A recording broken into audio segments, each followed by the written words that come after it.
Carburation Day is complete here at Indianapolis Motor Speedway, the annual final practice day before we run 200 laps in Sunday's Indianapolis 500. And it wasn't an average carb day either, with rain hitting and delaying practice by nearly 2.5 hours as rain continued to hit the track throughout Friday morning. Practice is very critical for teams, and as they were sitting in their garage areas for nearly 2.5 hours, they were not learning. And it's been nearly 5 days since they hit the track, so when that track was dried, it was very crucial to get out there and get in as many laps as possible. And by nobody's surprise, it was a very exciting session. There was no more single car runs, it was all full preparation for race conditions, so we saw a lot of gutsy passing and a lot of close drafting.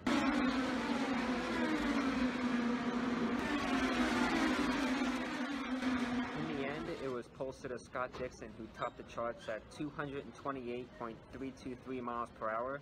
And though he said he's confident for Sunday, he said today is not really the day that matters. I don't think it means anything at all.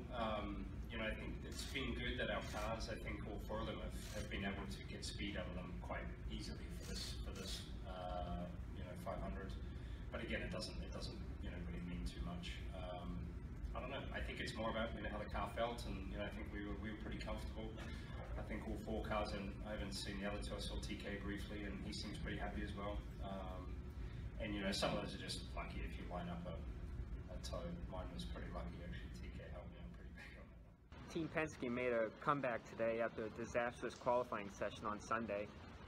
Simon Pagenaud was second quickest, with his teammate Joseph Newgarden in third. And with Willpower Scott McLaughlin 6th and 7th quickest, they put all four cars inside the top 10 speeds today. Yep, haven't really ventured far from our original setup from the start of the last couple of weeks, so it's yeah, in a good window. Got a new engine obviously, so it's probably a little bit better, and yeah, felt good. A hectic day in the books, but it ramps up in less than 48 hours when we get to run the Indianapolis 500. Reporting from Indianapolis Motor Speedway, I'm Catanzareti with KickinTheTires.net.